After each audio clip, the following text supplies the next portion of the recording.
Pourquoi écrire de la fantaisie? Alors là, je pense qu'il y a autant de réponses que de personnes qui écrivent de la fantaisie. Pour moi, pourquoi j'ai écrit de la fantaisie? Simplement parce que je ne supportais pas le monde dans lequel je vivais. Je suis extrêmement sensible et la violence de notre monde a été quelque chose de très difficile à accepter pour moi. Et écrire de la fantaisie, ça me permettait simplement de m'échapper dans un autre univers, tout aussi violent mais complètement différemment. De m'évader un peu du quotidien quand notre quotidien est fait de technologie, de références modernes, se plonger, notamment moi mon truc c'est vraiment plus la fantaisie donc médiévale, même si c'est très décliné dans mon univers, je pense que ça me permettait complètement de m'échapper dans un autre monde.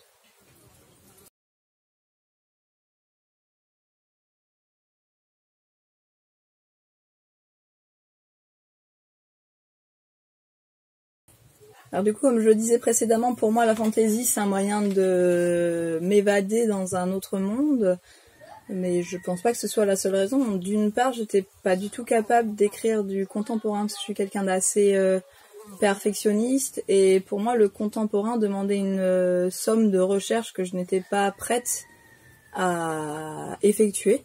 Alors, il y a des personnes qui se prennent beaucoup moins la tête que moi et qui écrivent du contemporain sans rechercher quoi que ce soit. Moi, c'est pas mon cas. J'ai vraiment besoin de m'ancrer dans un récit qui soit réel. Et donc, en contemporain, ça demande de connaître quand même les sujets desquels on parle. La fantaisie, pour moi, c'est des recherches sur la langue, puisque j'ai toujours été passionnée par ça. Donc, ce sont des univers que je maîtrise extrêmement bien, je pense. Et dans lesquels il m'est facile d'ancrer une forme de réalisme, bon, certes qui est fantaisiste, donc avec de la magie, avec des créatures qui n'existent pas, mais qui permet quand même d'arriver dans une forme de cohérence et de réalisme qui est propre à cet univers-là. Ensuite, parce que j'ai développé un univers qui ne se réduit pas à un livre ou à une série, et que pendant ces 10 années que j'ai passé à écrire dans cet univers-là, j'ai toujours eu des envies d'écrire des suites. En fait, pas vraiment des suites directes, de dire j'ai fini la série, j'ai envie d'écrire la suite pour rester dedans, mais simplement parce que ça tombait sous le sens pour moi de reprendre certains personnages qui parfois étaient des personnages principaux, parfois des personnages secondaires, voire même des personnages dont on avait juste entendu le nom, et de leur donner leur place dans cet univers-là.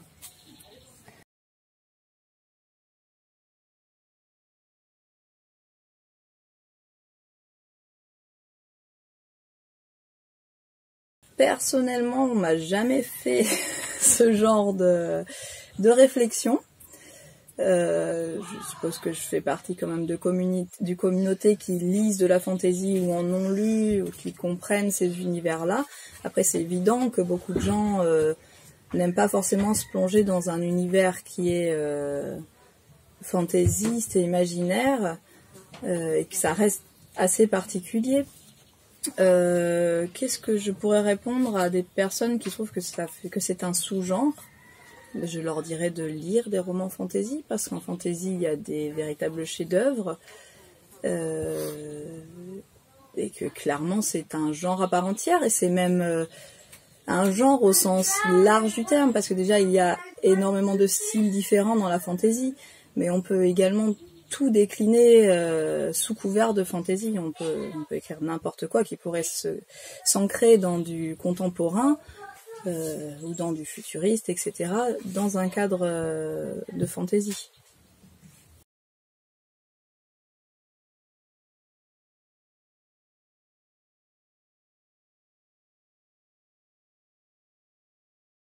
Pourquoi j'écris dans de nombreux sous-genres différents? Simplement parce que j'aime pas du tout être réduite à quoi que ce soit. Alors, il y a des styles littéraires que je ne pourrais pas aborder, comme le policier par exemple, parce que j'aime pas en lire et je vois pas l'intérêt d'en faire une histoire personnellement. Mais j'aime pas être réduite à simplement un genre ou à une façon d'écrire, et pour moi, écrire de la diversité, ça me permet moi-même de m'éclater de plusieurs manières différentes. Ça permet aussi de toucher différents publics. J'ai commencé avec la jeunesse pour évoluer vers d'autres choses, mais j'aime bien reprendre la jeunesse aussi de temps en temps parce que je trouve ça super de pouvoir toucher un public adolescent, un public adulte, un public averti, et de pouvoir réunir un peu tout le monde sous un même univers.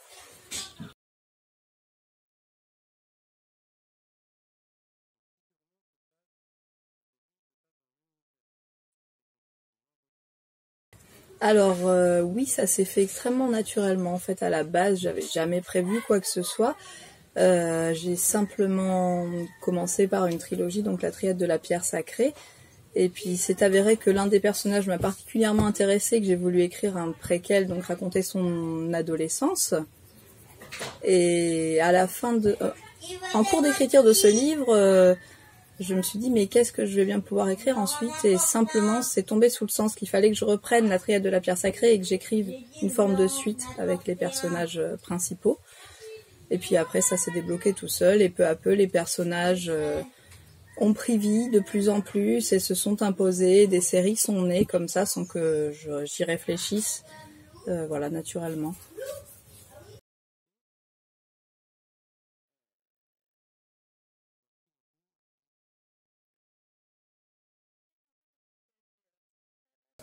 Présenter le monde caché, alors c'est très vaste et très compliqué. Je pense qu'il faudrait que je fasse un recueil sur ce sujet-là.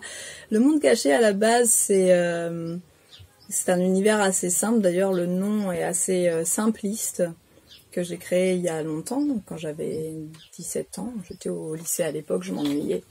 Et j'ai commencé à dessiner la carte, à imaginer un bout de carte. Parce qu'en fait, à la base, le monde caché, c'est un tout petit bout de cet univers qui n'a cessé de grandir au fur et à mesure des voyages de mes héros qui ont été explorer le monde de plus en plus loin.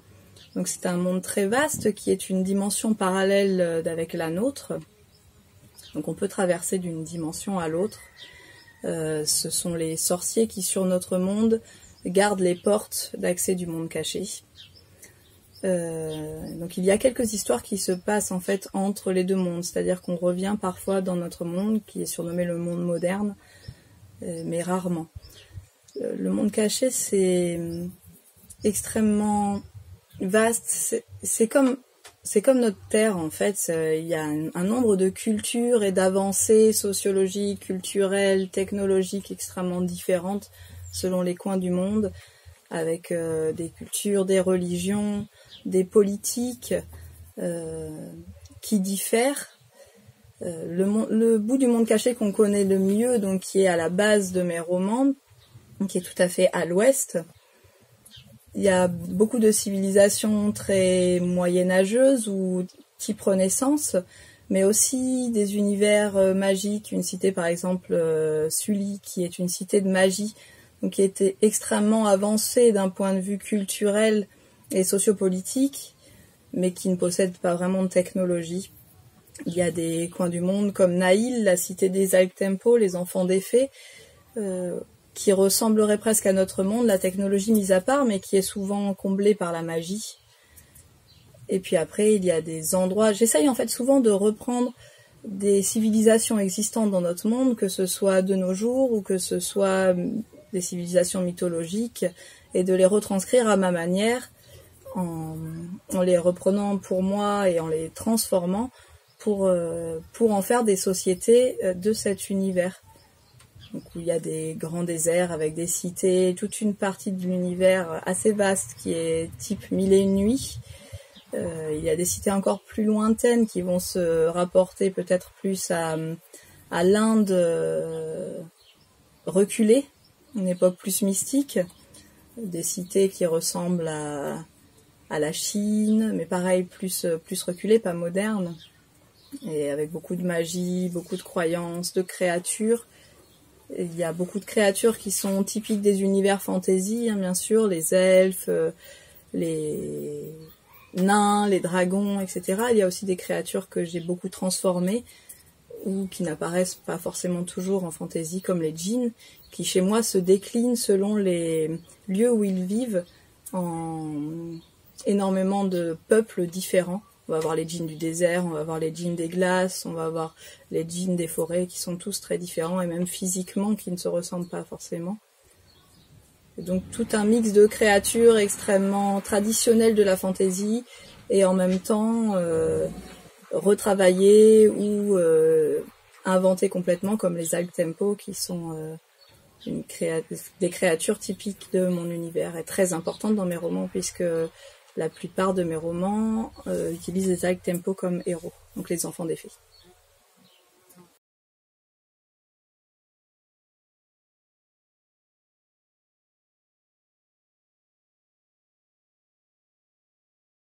Alors pas découverte là où j'en suis, il y en a qui sont pas explorées, donc qui n'ont pas été vraiment découvertes, mais qui sont des terres de désert, donc peut-être qu'il émergera des choses de ces endroits-là. Mais a priori, la carte du monde caché a peu de chances de bouger encore, à moins qu'il y ait des terres magiques qui bougent ou qui soient cachées. Il y a certains endroits qui n'ont été qu'évoqués en fait. Après, là où j'en suis, non, ils ont été aux confins du monde, donc tout a été découvert, ou au moins tout est connu. Même si les civilisations changent et avec elles des peuples apparaissent ou disparaissent, ou reste à découvrir peut-être des créatures qui n'ont pas encore été aperçues par certains lecteurs.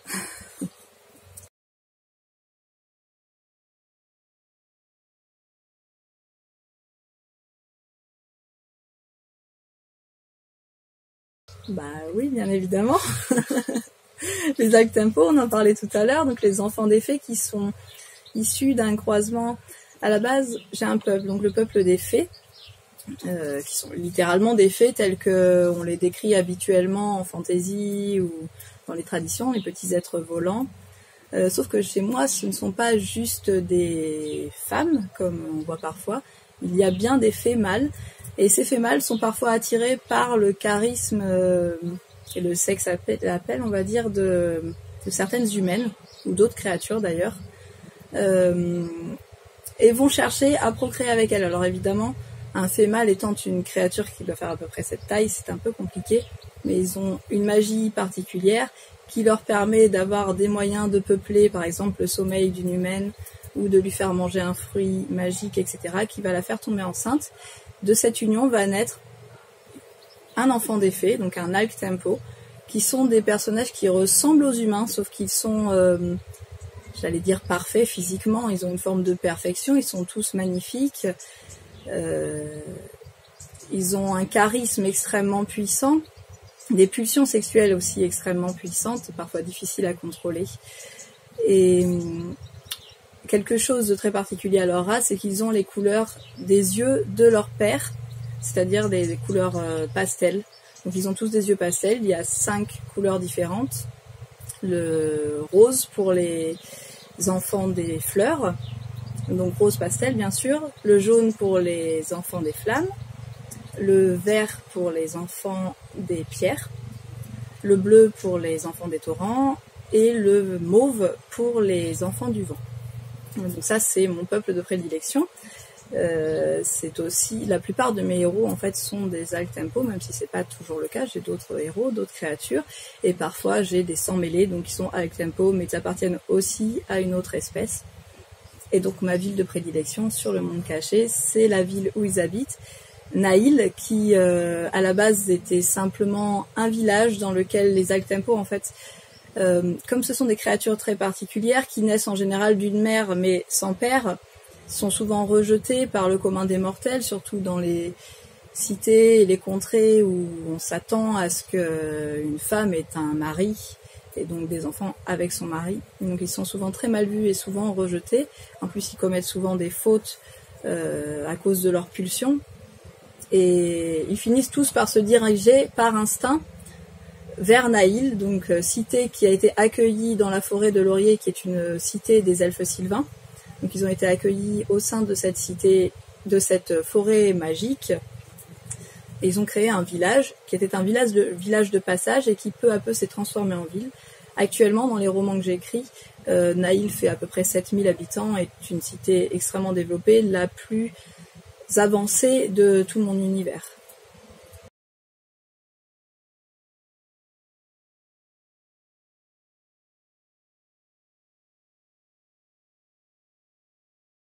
Je pense que la plupart des lecteurs se doutent de ma réponse, c'est évidemment Maël.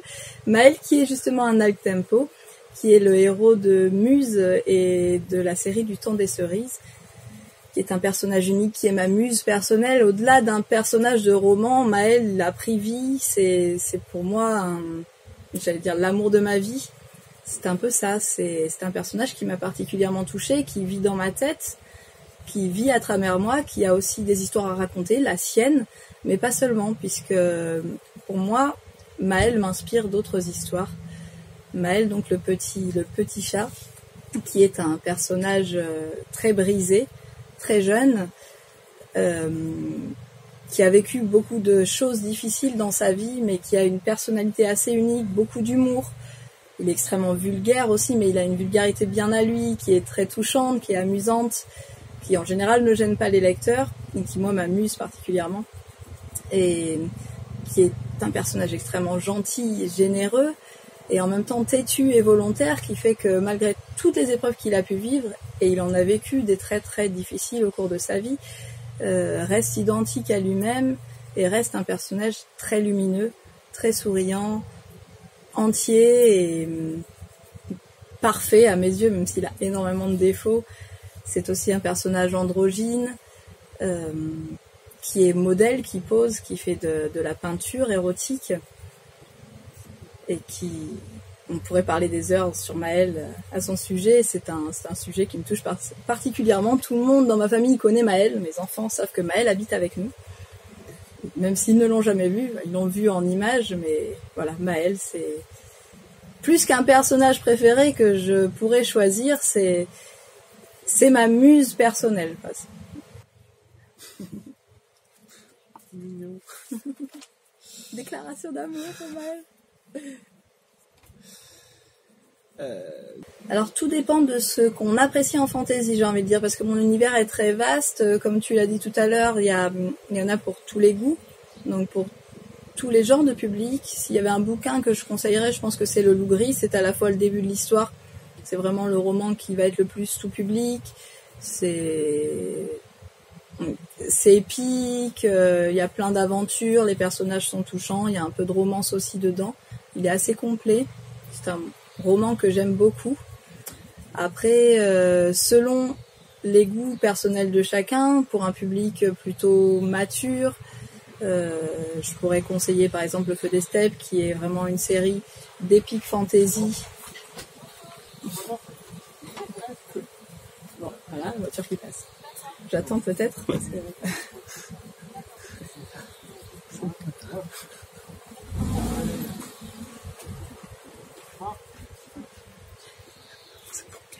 Donc Le Feu des Steppes, qui est une série d'épique fantasy plus violente, plus mature et avertie aussi, avec de l'érotisme, avec une histoire extrêmement complexe, beaucoup plus politique, beaucoup plus épique peut-être même que les autres, puisqu'il y a beaucoup de guerres, de batailles, etc., de combats. C'est peut-être la série qui va être le plus complète d'un point de vue purement fantasy. Après, ce que je conseille, c'est plutôt, si vous ne savez pas par quoi commencer, de simplement me contacter, parce qu'on peut définir ensemble ce qui va le mieux vous convenir en fonction des goûts personnels. Je pense que c'est tellement vaste que c'est difficile de conseiller un roman.